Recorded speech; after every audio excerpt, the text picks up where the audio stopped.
The polished floors of Oakridge Prep's cafeteria reflected the harsh fluorescent lights as Madison Kensington's laugh cut through the murmuring crowd. "Looks like the project sent us another charity case," she sneered, her designer heels clicking against the marble as she circled Keisha Johnson.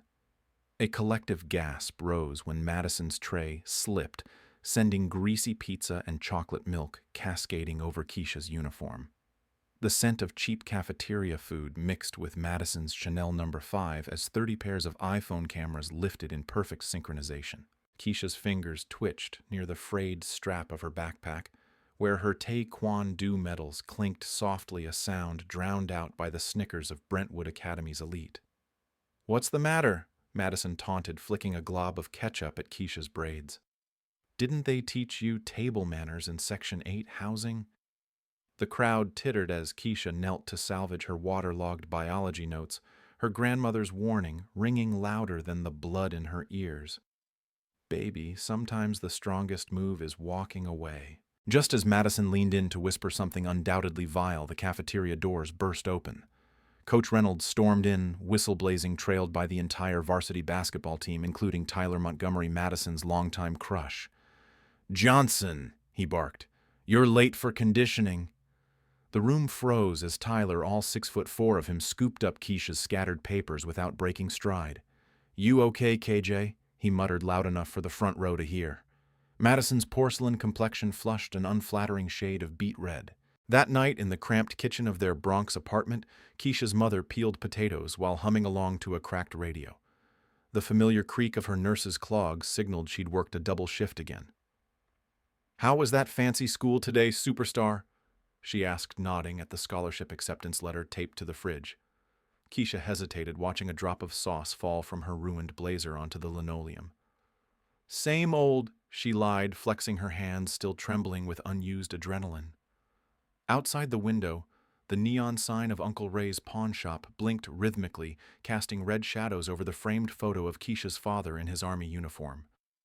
Some battles, she realized, weren't meant to be fought with fists. The next morning, Madison found her locker plastered with photocopies not of yesterday's humiliation, but of Keisha's debate team trophies and her volunteer work at the Bronx Literacy Project.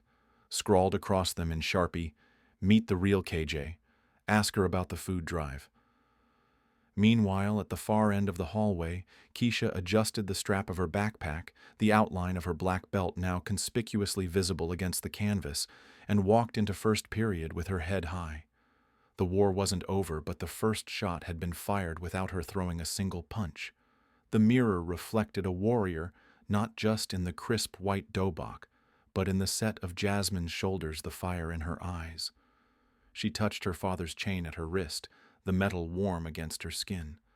Then a soft knock interrupted her thoughts. Not the production assistant. Master Park stood in the doorway holding a small wooden box. "For you," he said simply. Inside lay a single red belt, the symbol of a master's candidate. "You earned this years ago. Tonight is just the world catching up." Jasmine's throat tightened. "But I haven't tested—" "Some things," Master Park interrupted, "transcend formalities." He tied the belt over her black one in the traditional crossover style, his fingers moving with ceremonial precision. "Now they will see not just a student, but a master in the making." The green room buzzed with nervous energy. Whitney held court in the center, her ballet costume costing more than Jasmine's entire wardrobe. "Oh, look," she sneered as Jasmine entered. "The charity case brought her Halloween costume." Jasmine said nothing, just adjusted her red belt, a silent challenge. Whitney's eyes flickered to it, then away. But her friends noticed. The whispers started instantly. "Is that a... No way, she's not even... Master Park must have..." The production assistant's voice cut through the chatter. "Contestant 14 J. Taylor to the stage." The curtain rose to reveal not the empty stage Jasmine expected, but Master Kwon himself standing center stage, arms crossed. The audience murmured in shock. "Ladies and gentlemen," he announced, "tonight you will witness something rare. Not just skill, but art. Not just technique, but truth." His gaze found Jasmine in the wings.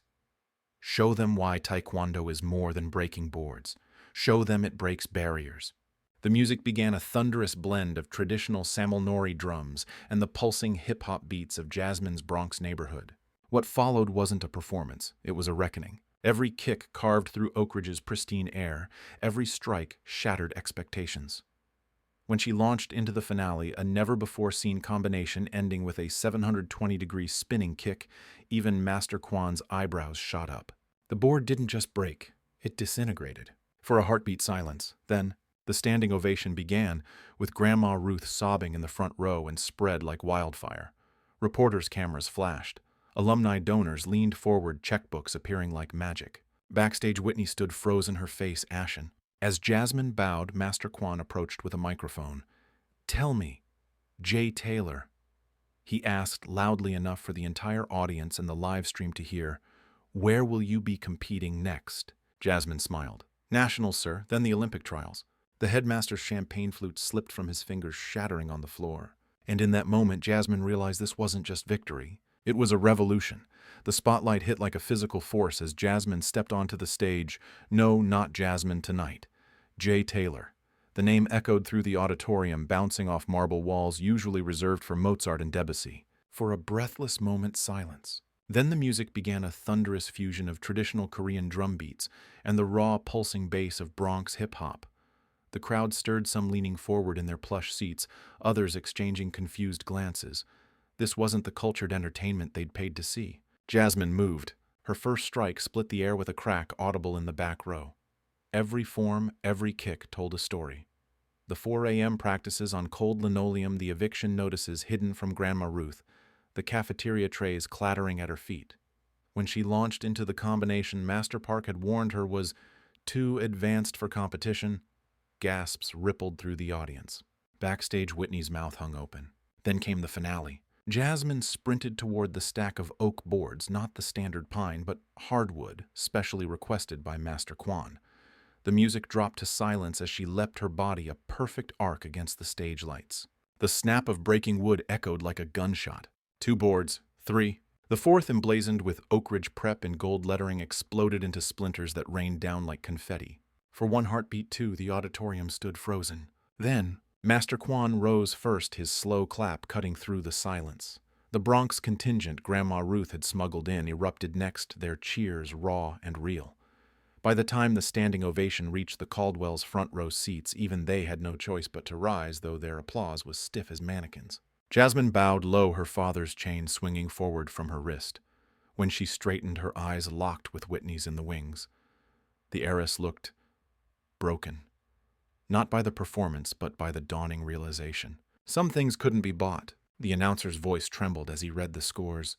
3 perfect 10s. But the real victory came after, when Master Kwon stepped onto the stage and handed Jasmine his business card in full view of the livestream cameras.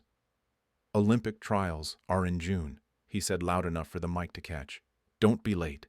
As Jasmine walked off stage, the headmaster intercepted her, his smile strained. "Miss Taylor, about tomorrow's meeting." Ms. Powell materialized at her side, phone in hand. "Sorry, headmaster. New York Times wants an interview. Sports Illustrated is holding online too." She winked at Jasmine. Priorities. And for the first time in Oakridge's history, a scholarship student from the Bronx had the entire institution scrambling to her tune. The revolution wouldn't be televised. It would be viral. The applause hadn't even faded when the first board flew onto the stage, not part of the act. Jasmine spun just in time to see Whitney's face contorted with rage as she hurled another piece of lumber from the wings. The audience gasped as the projectile sailed toward Jasmine's head. Muscle memory took over. Her forearm shot up in a perfect block, shattering the board midair with a crack that echoed through the stunned auditorium. Splinters rained down around her as the crowd erupted, not in shock but in wild cheers. Master Kwon was already on his feet, barking orders in Korean to his assistants. 2 burly men in USA Taekwondo jackets materialized to block Whitney from throwing anything else. But the real surprise came from the front row. Whitney's father stood abruptly, his face purple with fury, but not at Jasmine. "Enough!" His voice carried the weight of generations of wealth and power as he turned to his daughter. "We do not act like common thugs." The silence that followed was more deafening than any applause. Jasmine seized the moment. With perfect composure, she bowed to the audience, then gestured to the basketball players still standing frozen on stage. "One more demonstration," she announced, her voice steady. The true spirit of Taekwondo self-control. She turned to face Whitney, directly extending a hand toward the stage. An invitation. The crowd held its breath. For a long moment, Whitney stood trembling, her perfect facade crumbling. Then, the unthinkable. She burst into tears and fled the auditorium, her designer shoes slipping on the polished stage in her haste. The standing ovation that followed shook the crystal chandeliers. Alumni reached for their checkbooks. Reporters scrambled for their phones. And in the wings, Headmaster Williams stared at Jasmine with something entirely new in his eyes: fear. As Jasmine took her final bow, she caught sight of Grandma Ruth in the front row, dabbing at her eyes with a tissue, and beside her Ms. Powell, grinning like a proud mother lion. The scoreboard lit up 10-10-10, but the real victory came when Master Kwon stepped forward and tore up the second-place ribbon, handing Jasmine the gold medal directly. "First place doesn't do you justice," he said loud enough for the live stream to catch. "This is something new entirely." And as the flashbulbs popped, Jasmine realized she hadn't just won a competition. She'd rewritten the rules of the game. The backstage chaos parted like the Red Sea when Master Kwon appeared, flanked by two men in USA Taekwondo blazers. He ignored the gasps and cell phones raised to capture him, striding straight to Jasmine with purposeful intensity. "Taylor," he barked, tossing her a water bottle. "Your aerial technique needs work." Before she could respond, he turned to the nearest reporter, a shocked sports journalist who'd only come to cover his nephew's violin performance. "You, take notes. This girl just qualified for Olympic trials." The journalist's pen froze midair.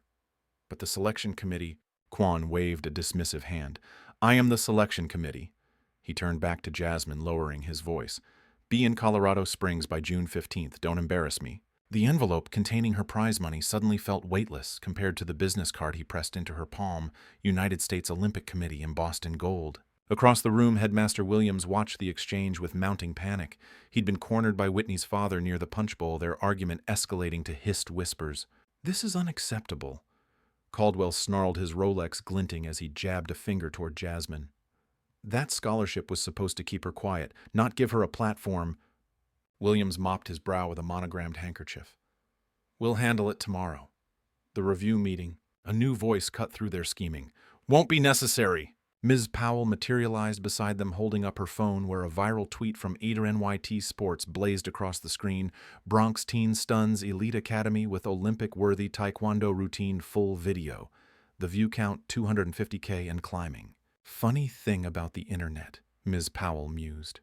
"Makes scholarship revocations look real bad, right before alumni donation season."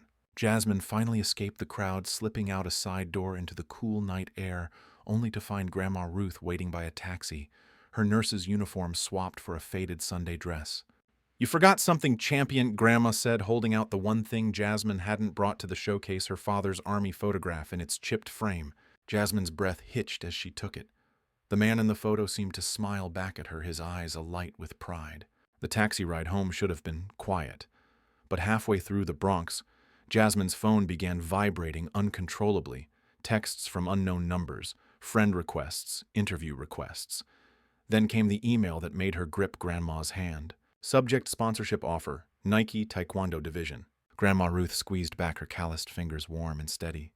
"Looks like we're buying a bigger trophy case, baby." As the taxi turned onto their street, Jasmine finally let the tears fall, not of pain, but of realization. The meeting tomorrow didn't matter anymore. Win or lose at Oakridge, she'd already claimed something far more valuable: her future. The morning sunlight streamed through the thin curtains as Jasmine's phone buzzed violently on the nightstand, not with an alarm, but with a flood of notifications. The video of Whitney's meltdown had gone supernova overnight, tagged Oakridge Showcase, and shared by none other than Master Kwon to his 300K followers. Grandma Ruth burst into the room holding the apartment's ancient tablet. "Baby, you're trending." The screen showed Jasmine's final kick, frozen mid-air on ESPN's Instagram, captioned, "When raw talent meets elite training. Olympic trials, here she comes." But the real shock came when Jasmine checked her email. A message from Oakridge's Board of Trustees marked urgent. "Scholarship review meeting canceled. Please join us at 10 a.m. to discuss your role as Oakridge's new athletic ambassador."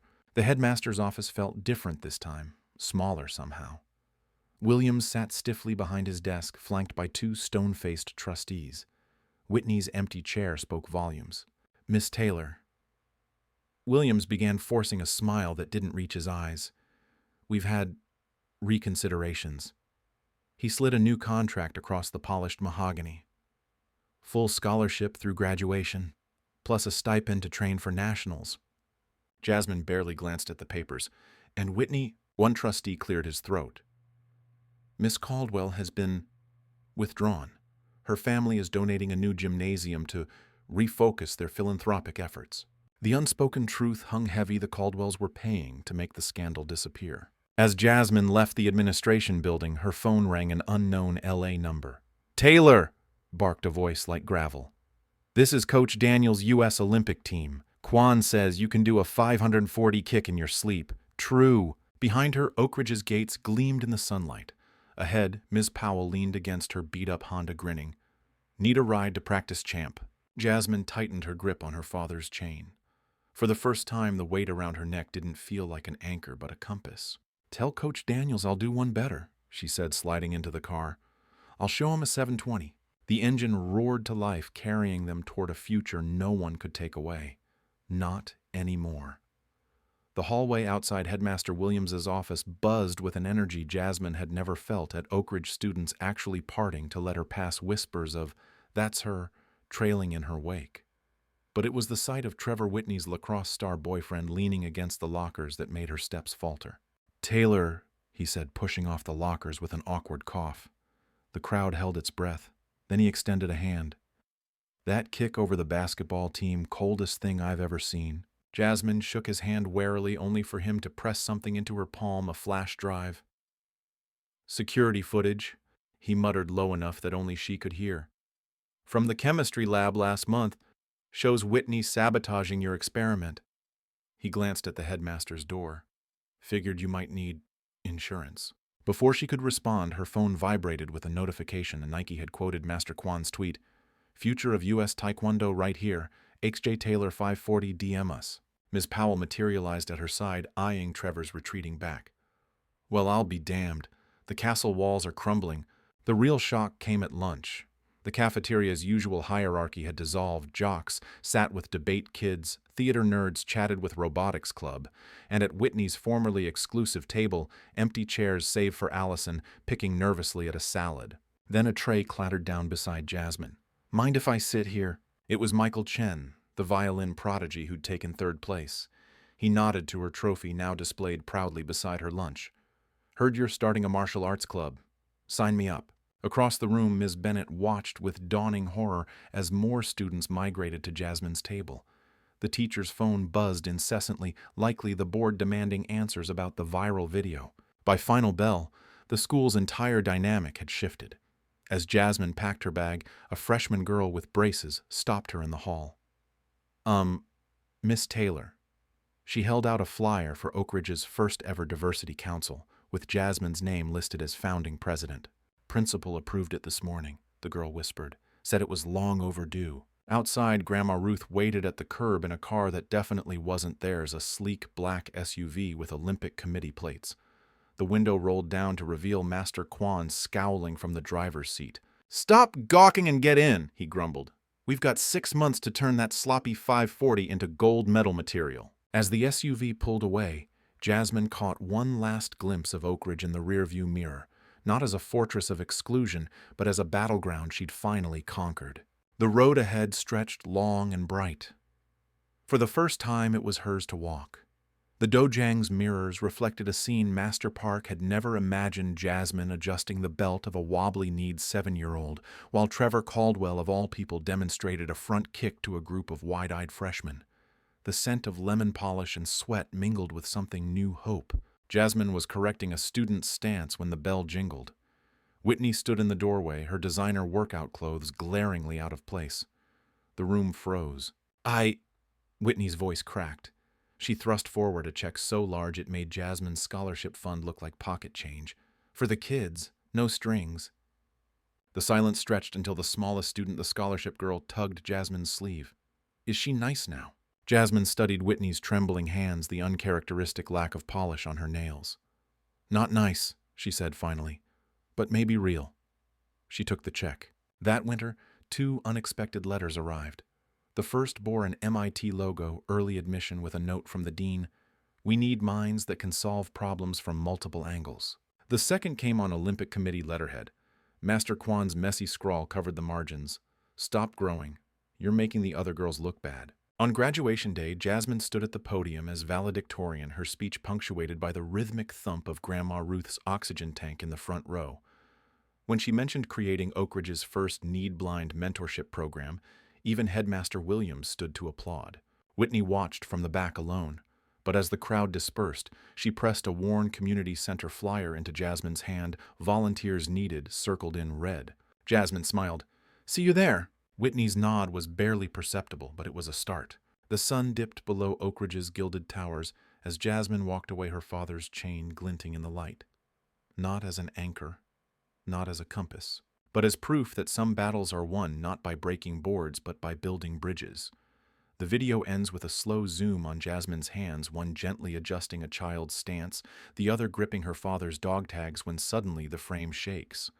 A notification pops up in the corner of the screen, 1.2 million views. Then, a new scene fades in. Whitney Caldwell, now wearing a community center volunteer shirt, spots the camera and freezes. For a heartbeat, old instincts take over, the practice sneer, the raised chin. But then a small hand tugs at her sleeve. "Miss Whitney, my form feels wrong." The transformation is subtle but seismic. Whitney kneels, her designer jeans scraping the worn mats as she adjusts the child's posture. "Like this?" she murmurs, her voice softer than Jasmine's ever heard it. The camera pans to reveal Jasmine watching from the doorway, her smile holding just a hint of triumph. Not the savage kind from battle, but the quiet glow of bridges built where walls once stood. Text appears. "Some victories don't make headlines, they make change. Hit subscribe, the revolution isn't over." The screen cuts to black. Then, a single line of white text, "Jasmine Taylor, 2024 Olympic Trials Qualifier." The beat drops. Fade out. The flickering fluorescent light in their tiny kitchen hummed like a tired bee as Keisha's mother, Denise, scrubbed her hands raw at the sink. The scent of antiseptic clung to her scrubs, stubborn as the exhaustion in her bones. "Valedictorian, huh?" she said, cracking a smile for the first time in weeks. The scholarship letter on the fridge trembled under the weight of her gaze, proof that all those double shifts at Mercy General were worth something. Keisha forced a grin, through the sting of Madison's social media post still burned fresh.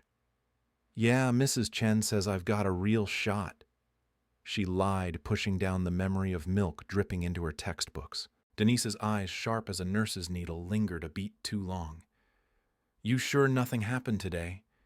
Keisha busied herself with the rice, stirring in circles like her father used to do when he taught her to cook. His old army dog tags clinked against the pot handle, a ghostly reminder. "Just pre-calc kicking my butt," she said lightly. The lie tasted bitter, but what good would the truth do? Her mother already carried the weight of the rent, the bills, the quiet grief of a widow who'd buried her husband with no life insurance to cushion the blow. Later, after Denise left for the night shift, Keisha rolled out her father's frayed Taekwondo mat, its edges worn thin from years of discipline. The apartment walls vibrated with the bass from the neighbor's stereo, but she tuned it out, sinking into the rhythm of her breath. Channel it. Her father's voice echoed in her muscles. She spun into a knife hand strike, the motion slicing through the air like a promise. Then her phone buzzed, a DM from an unknown account, a video of Madison and her squad laughing as they tossed a trash can lid onto the train tracks near Keisha's apartment. The caption, "Bronx Barbie's crown." But beneath the cruelty, something else caught her eye. Madison's designer clutch left carelessly on a bench. The same clutch Keisha had seen her flaunt in the hallways, stuffed with cash and a key card to the elite Brentwood Country Club, where the scholarship committee's annual gala was being held next week. A slow smirk curled Keisha's lips. The next morning, the school buzzed with whispers. Not about the viral video, but about the flyers plastered on every locker. Brentwood's annual food drive, sponsored by the future valedictorian. And there, in bold letters, special thanks to Madison Kensington for her generous donation of $2,000. Madison's shriek echoed down the hall as she realized her clutch and its contents were missing. Keisha, leaning against her locker, met her glare with a serene smile. Guess charity works both ways, she murmured, tucking the gala keycard into her pocket. The national championship registration deadline was tomorrow, and thanks to Madison, she'd be there with or without Brentwood's approval. The email glared back at Keisha from her phone screen. $2,000 might as well have been $2 million. The bus lurched to a stop, snapping her back to reality as Oakridge Prep's gilded gates loomed ahead. Inside, the halls buzzed with chatter about the charity showcase. Whitney's name dropped like confetti at a parade. $2,500 prize, someone whispered. Her daddy basically bought it for her anyway. Keisha's fingers tightened around her backpack strap. She could demolish every kid in this school with a single spinning hook kick. But here her skills were invisible unless Whitney deemed them entertaining enough. The thought curdled in her stomach until she spotted the flyer. Showcase rule, update open to all students. Surprise talent allowed. A new edition scribbled in red ink at the bottom. Judges include Master Kwon Olympic Taekwondo Committee. Her pulse spiked. Master Kwon didn't just judge, he recruited. At lunch, Trevor accidentally knocked her tray to the floor again. Milk pooled around her sneakers as laughter erupted. But this time Keisha didn't bend to clean it up. She locked eyes with him and smiled. "You're lucky I need you upright for the showcase." Trevor blinked. "The hell's that supposed to—" "Relax, pretty boy." She stepped over the mess, her voice carrying. "I'd hate to embarrass you in front of Master Kwon." The cafeteria fell silent. Even Whitney paused mid-bite, her fork hovering like a tiny silver weapon. That afternoon, Ms. Bennett's office smelled of peppermint and resignation. "Keisha," the counselor sighed, "perhaps focus on less combative talents." Her gaze flicked to the Caldwell family portrait on the wall, donors of the new gymnasium. Keisha leaned forward. "My combative talent earned a perfect score on the state physics exam. But sure, I'll stick to the background." She dropped a folded note on the desk. "Official complaint. CC'd to the school board and the Bronx Times education reporter." Ms. Bennett's smile froze. The gymnasium roared on showcase night. Whitney's violin performance earned polite applause, but the crowd perked up when Keisha stepped on stage. No instrument, no script. Just a single wooden board. "Oakridge's real culture," she said into the mic, "is about resilience." Then she turned, leaped, and shattered the board with a flying kick. The crack echoed like a gunshot. Master Kwon stood. Whitney's parents didn't clap, but their checkbook was already out.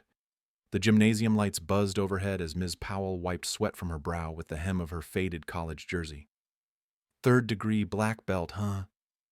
She dribbled the ball absently, the rhythmic thump echoing in the empty space. "Explains why you didn't flinch when Whitney accidentally threw that dodgeball at your head last week." Jasmine stiffened. She hadn't realized anyone noticed or cared. Ms. Powell's next words came out sharp as a knife throw. "You know I played for UConn full ride. First in my family to graduate college." She spun the ball on her finger, her gaze locking onto Jasmine's. "They called me Project Kid too, right up until I dropped 30 points on their daughters at the alumni game." A beat of silence. Then, "Showcase is next Friday," Ms. Powell continued, tossing Jasmine the ball. "Rules say you need a faculty sponsor for non-traditional acts."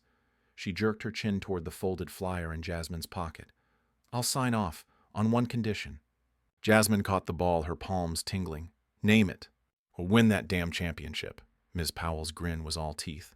"Then come back and teach these rich kids how to really throw a punch." The chemistry lab smelled of vinegar and betrayal the next morning. Whitney's laughter cut through the room as Mr. Phillips ignored Jasmine's ruined lab report again.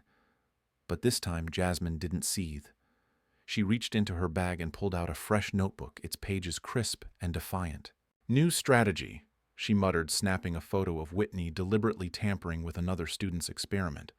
The flash was subtle, the evidence undeniable. At the community center that night, Master Park waited by the worn mats with an envelope. "Registration is paid," he said simply. Jasmine's hands shook. "How?" "Ms. Powell knows people. The Bronx Warriors Youth Fund knows talent." He tapped the envelope against her forehead. "Now go remind Oakridge what a real warrior looks like." The showcase lights would blind her. The crowd would judge her. But for the first time, Jasmine stood straight, her backpack heavy with more than just books. It carried the weight of every kid who'd ever been told they didn't belong, and she was ready to throw it. The glow of Jasmine's phone screen illuminated the tear tracks on her cheeks as she stared at the fake profile. The notifications kept coming, each ping like another knife twist. But then her thumb hovered over a different app, the video editing software she used for class projects. A slow, dangerous smile spread across her face. If Whitney wanted a performance, she'd get one. The next morning, the school buzzed with whispers, but not about the fake profile. A mysterious video had been emailed to every student overnight. It showed Whitney's original violin routine side by side with the viral performance she'd plagiarized down to the identical choreography and musical flourishes. The caption read, "Funny how talent skips a generation when you buy yours." Whitney stormed through the halls, her face blotchy with rage. "Who did this?" she shrieked. But even her usual followers avoided her gaze. Jasmine kept her head down, biting back a smirk as she passed Ms. Powell in the hallway. The coach gave her an almost imperceptible nod. That afternoon, Jasmine found an envelope taped to her locker. Inside was a backstage pass for the showcase and a note in familiar slanted handwriting. P.S. Judges hate plagiarism almost as much as they love a good underdog story. P. Her fingers trembled as she tucked it away. This wasn't just about the prize money anymore. This was war. The locker room incident replayed in Jasmine's mind as she practiced that night. Whitney's fear, her desperation, it all clicked. The Caldwells' reputation hinged on perfection, and Jasmine held the detonator. On the worn mats of the community center, she choreographed her showcase routine with new purpose. Not just Taekwondo, but theater, a story of stolen opportunities and reclaimed power. Master Park watched silently, then handed her a wooden board with Oakridge Prep painted across it. "Break it properly," he said. The crack echoed through the room like a starting pistol. Showcase night arrived in a blur of spotlights and hushed murmurs. Backstage, Whitney gripped Allison's arm, her whisper frantic. "The judges know. My father just got a call from the alumni board. How?" Jasmine adjusted her dobok, the crisp white fabric a stark contrast to Whitney's designer dress. She caught a glimpse of Ms. Powell in the wings, holding up a phone recording. The announcer's voice boomed, "Our final act, Jasmine Taylor performing an original Taekwondo demonstration titled, 'What Doesn't Belong.'" As she stepped into the light, the crowd fell silent. For the first time, all of Oakridge would see her really see her, and they wouldn't dare look away. The pre-dawn chills seeped through the thin walls as Jasmine executed a perfect spinning kick, her bare feet whispering against the worn mat. The floorboards creaked not from her movements, but from Grandma Ruth shuffling in the hallway. "Baby," her grandmother rasped, leaning against the doorframe with a steaming mug. "You'll wake the whole building." Jasmine caught the mug mid-kick without spilling a drop, the chamomile scent mixing with sweat. "Sorry, Grandma, just need to be ready." Grandma Ruth's gaze fell on the eviction notice half hidden under the coffee table. She didn't mention it. Instead, she reached into her robe pocket and slid a crumpled check across the floor, $800 from the hospital's emergency relief fund. "For the showcase," she said simply. Jasmine's throat tightened. That money should have gone to rent. But they both knew this was about more than bills now. At school, Whitney's usual posse seemed thinner. Rumor had it 3 lacrosse players got suspended after Ms. Powell accidentally forwarded their bullying videos to college recruiters. When Jasmine passed Whitney in the hall, the heiress actually flinched until Headmaster Williams appeared like a specter. "Miss Taylor," he intoned, adjusting his cufflinks, "a word." His office smelled of leather and privilege. "The showcase judges are concerned about disruptive performances," he said, sliding a document toward her. A liability waiver and a thinly veiled threat. Signing it meant agreeing Oakridge could revoke her scholarship for conduct unbecoming. Jasmine picked up the pen, then paused. "Does Whitney have to sign one too?" The headmaster's smile didn't reach his eyes. "The Caldwells sponsor the judges' dinner." That night, Master Park met her at the community center with unexpected guests, a wiry man in a USA Taekwondo jacket and 2 local news reporters. "Meet Coach Rivera," Master Park said. "He hates plagiarism almost as much as he loves viral videos." Coach Rivera handed her a business card. "Win that showcase," and he said, "and the national team will cover your championship fees." The reporter's cameras clicked softly. "Win big," one added, "and this story goes prime time." Showcase day dawned stormy. Backstage, Whitney clutched her violin with shaking hands, her eyes darting to Jasmine's dobok. "You'll regret this," she hissed. Jasmine just stretched her muscles, coiled like springs. On her phone, a new notification: Bronx Community Fund just donated $2,500 to Jasmine Taylor's championship journey.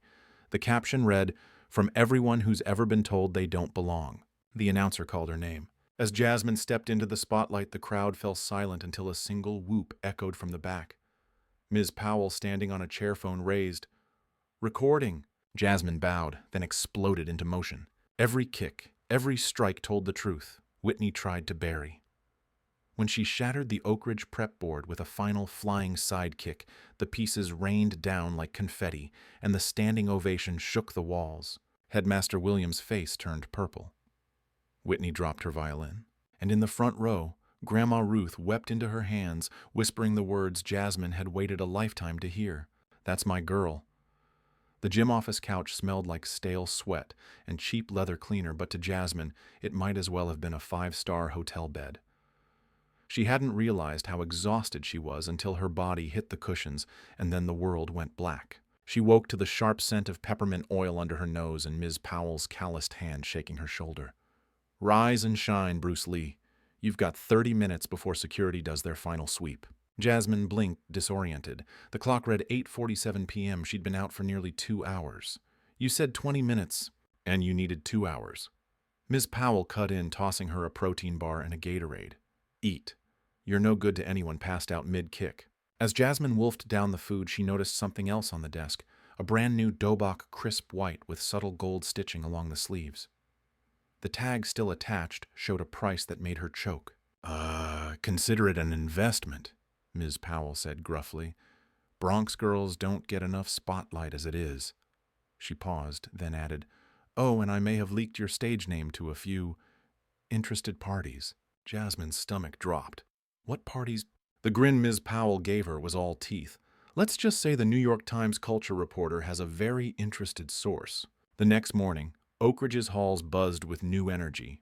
A sleek black town car idled at the curb, and Jasmine caught a glimpse of a silver-haired man in sunglasses talking to Headmaster Williams, Master Kwon himself, the Olympic Taekwondo scout. Whitney, practicing her dance routine in the atrium, didn't notice at first. But when she did, her face went sheet white. "Who's he here for?" she hissed to her lackeys. Jasmine kept walking, but not before catching Ms. Powell's eye across the hall. The coach gave her a barely perceptible nod. "Game on." Showcase night arrived in a blaze of camera flashes. Backstage, Whitney hyperventilated into a paper bag, while Jasmine stretched calmly until a hand grabbed her wrist. "You think you're so clever," Whitney spat her grip like ice. "My father's on the board. You'll never win." Jasmine pried her fingers off one by one. "Good thing I'm not here to win," she said softly. "I'm here to be seen." The announcer's voice boomed, performing an original martial arts demonstration. Jay Taylor. As Jasmine stepped into the light, the crowd's murmur died. In the front row, Master Kwon leaned forward. In the back, Grandma Ruth clutched Ms. Powell's hand. And center stage, Jasmine took a deep breath and exploded into the routine that would change everything. The first kick sent a shockwave through the auditorium. The second shattered expectations. By the time she leapt into the air for the final spinning hook kick, even Whitney's mouth hung open. The board didn't just break, it disintegrated. Silence. Then the standing ovation started in the cheap seats and rolled forward like a tidal wave. Master Kwon was the first on his feet. Headmaster Williams, grimacing, was the last. Jasmine bowed low, her eyes finding Whitney's in the wings. The heiress looked broken. And for the first time, Jasmine realized this wasn't about revenge, it was about rewriting the rules. As the cheers washed over her, she caught sight of the New York Times reporter snapping photos. Tomorrow's headline wouldn't be about some prep school showcase. It would be about her. The kitchen light flickered overhead as Jasmine watched her grandmother's trembling hands smooth the medical bill again and again, as if she could somehow erase the numbers. A sudden knock at the door shattered the heavy silence. Ms. Powell stood in the hallway, a thick envelope in hand. "Heard you might need this," she said, tossing it onto the table. Inside was a cashier's check for $3,000 signed by the Bronx Warriors Youth Fund. Grandma Ruth's hands flew to her mouth. "We can't accept—" "Already did," Ms. Powell interrupted. "Consider it an advance." She jerked her chin toward Jasmine. "Kids got sponsors now. That video of her practicing went viral in the Taekwondo community. Master Kwon's people called. Jasmine's knees nearly gave out. What? Ms. Powell smirked. Turns out Olympic scouts love a good underdog story. Win tomorrow and the national championship fees are covered plus a stipend. She paused, then added, Oh, and Headmaster Williams.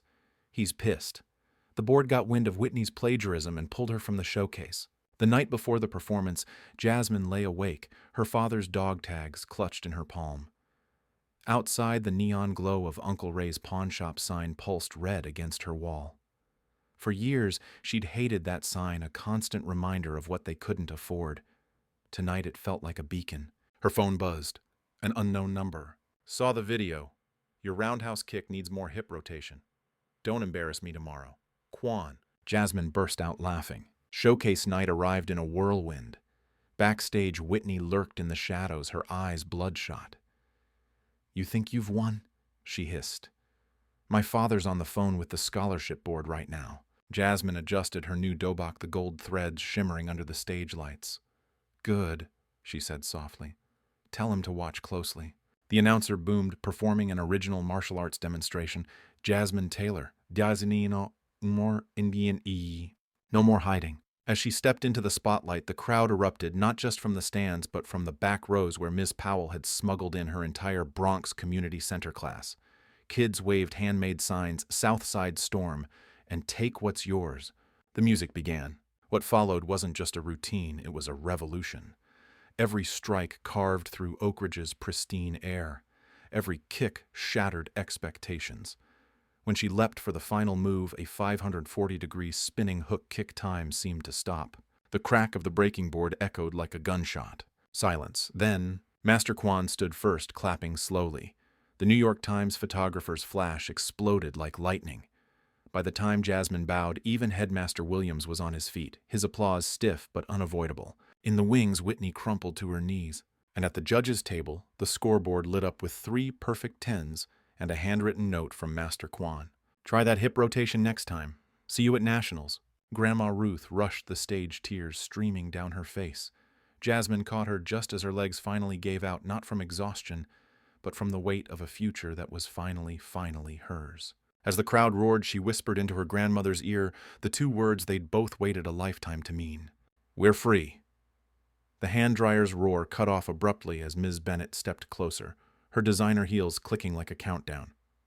You do realize Headmaster Williams will be judging tonight, she said, plucking a stray thread from Jasmine's uniform with exaggerated care. After your display at the chemistry lab last week, Jasmine met her gaze in the mirror. I didn't spill those chemicals. No, Ms. Bennett agreed, smiling. But you did record Whitney doing it. That's the real infraction, isn't it? Privacy violation section 4.2 of the student handbook? She tapped her manicured nails against the sink. Such a shame if that came up in tomorrow's scholarship review.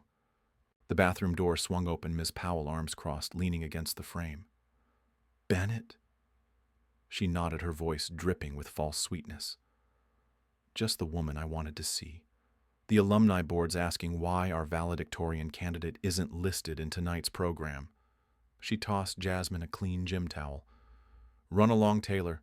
Master Kwon's waiting in the auditorium to discuss your improper hip rotation. Ms. Bennett's face went pale.